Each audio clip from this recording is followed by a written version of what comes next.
Daos, Colonel Priasa, let's try to locate sino ang ground commander dito.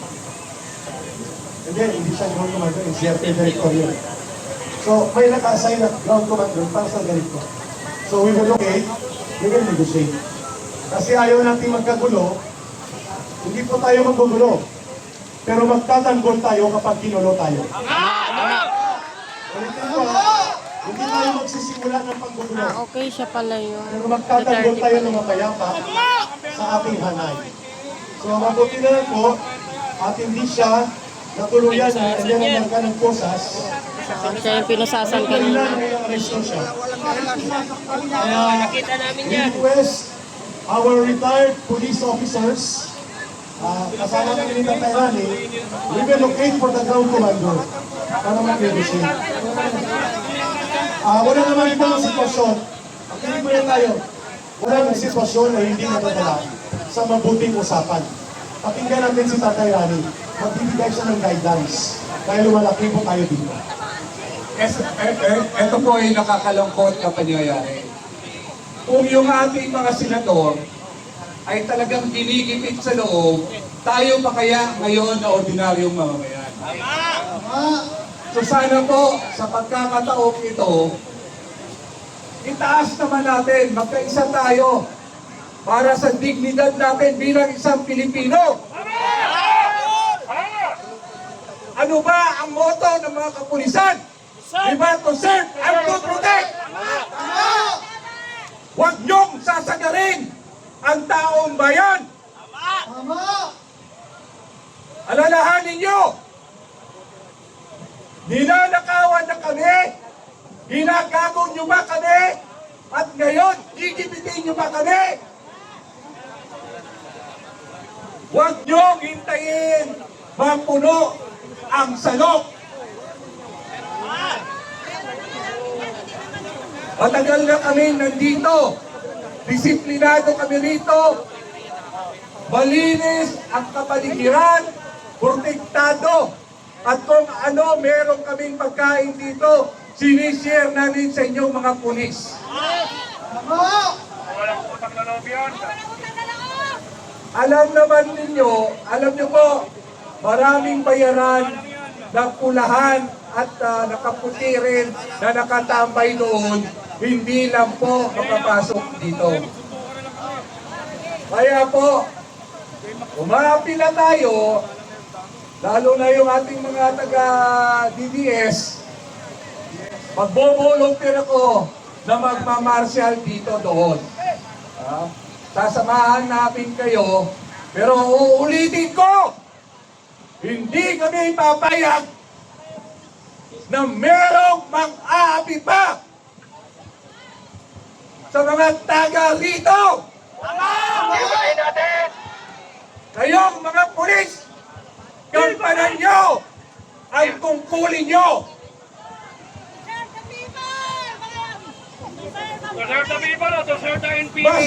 Mas powerful ang taong bayan.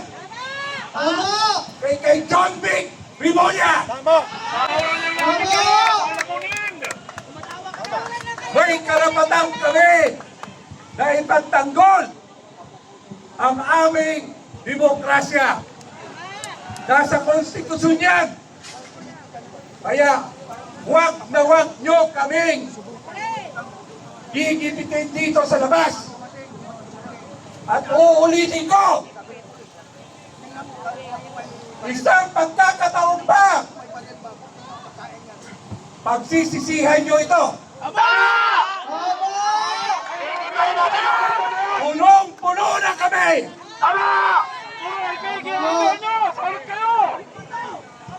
Huwag nyo kaming sagalin! Hindi na sila nagpapapasok! Ibahin na natin! Dahil may damdamin kami. Kami ay Pilipino na gumagalang sa gobyernong ito. Pero kung patuloy kaming mapabuhin ng gobyernong ito, ipagtatanggol namin ang sarili namin. Tama! Hayaan niyo po kami na pupunta roon At sisiguraduhin namin, hindi kami papayag na babaguhin ang aming karapatan. Okay, samahan po natin. Ayan, pupunta nila kasi nga pinusasan niyo ang isang kasamaan po ng ating mga DDS supporters. Kaya sasamahan natin isa. Kaya kailangan ng pwersa ng lalaki!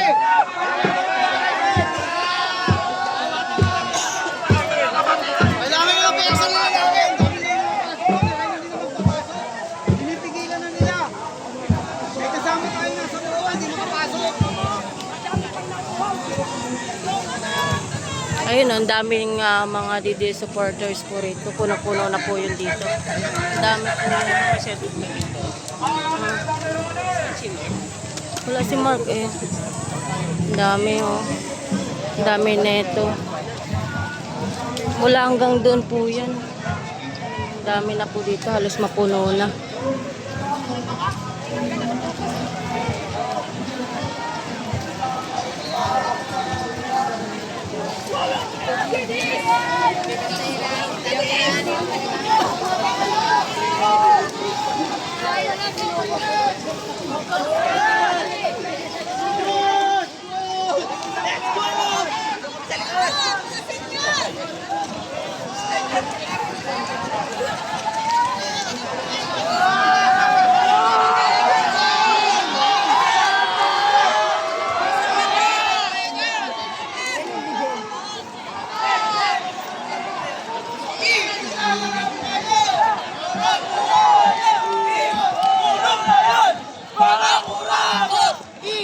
Kulong na yan! Katayan! Ibitan! Abuhayak! Ibitan!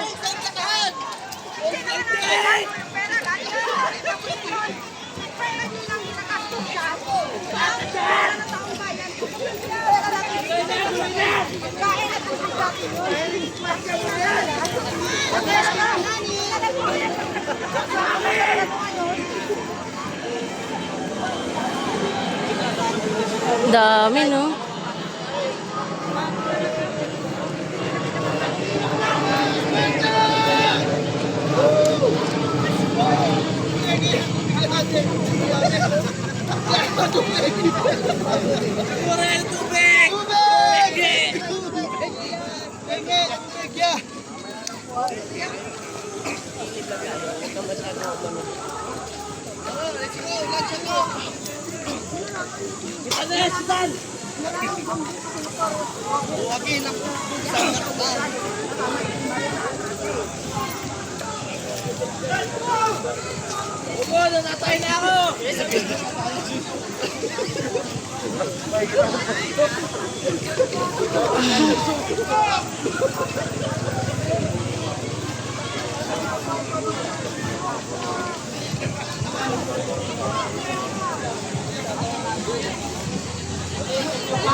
Ayaw kasi papasukin. Tubig pa tayo na ayaw papasukin. Parang hindi. Parang sila. Ibig sabihin, hindi pinapapasok pala yung tubig tsaka yung pagkain. Tubig tsaka pagkain.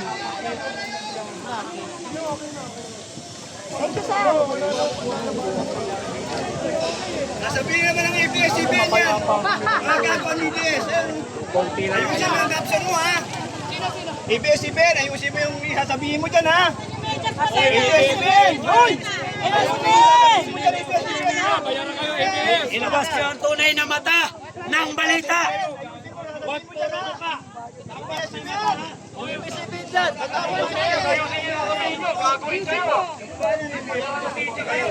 Ayusin mo lang yung sasabihin mo dyan, ate, ha? ABS-CBN, ayusin mo yung sasabihin mo dyan, ha? Napaliwanag ba, sir? Napaliwanag na po, pinapaliwanag. Para alam nyo rin, mga kami, nagsasakripisyo sa bayan.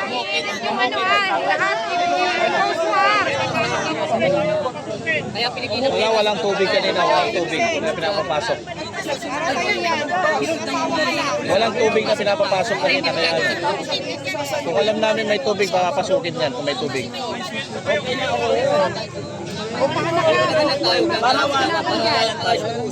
Nauuwaw na kami.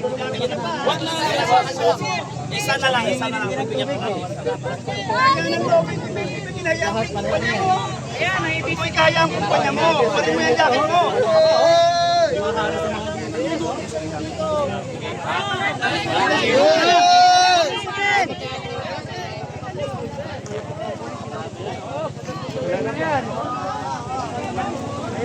Bayaran.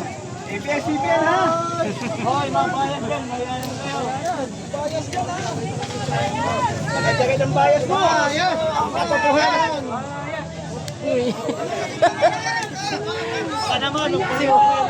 Nandito kayo. Hindi, gusto Hindi namin ka na matiis. Oo, hindi namin matiis eh. Yung si Marvin eh, alam mo Bisaya yan. Puro yan. Saan si Marv? Ayan o, si Marv ko. Ayan o. Didiis din yan eh, si Marv. Sinsa na kayo. Tahimik tayo. Okay lang. Eh ngayon wala kaming schedule kaya takbo kami dito. Siyempre suporta namin dito pa rin.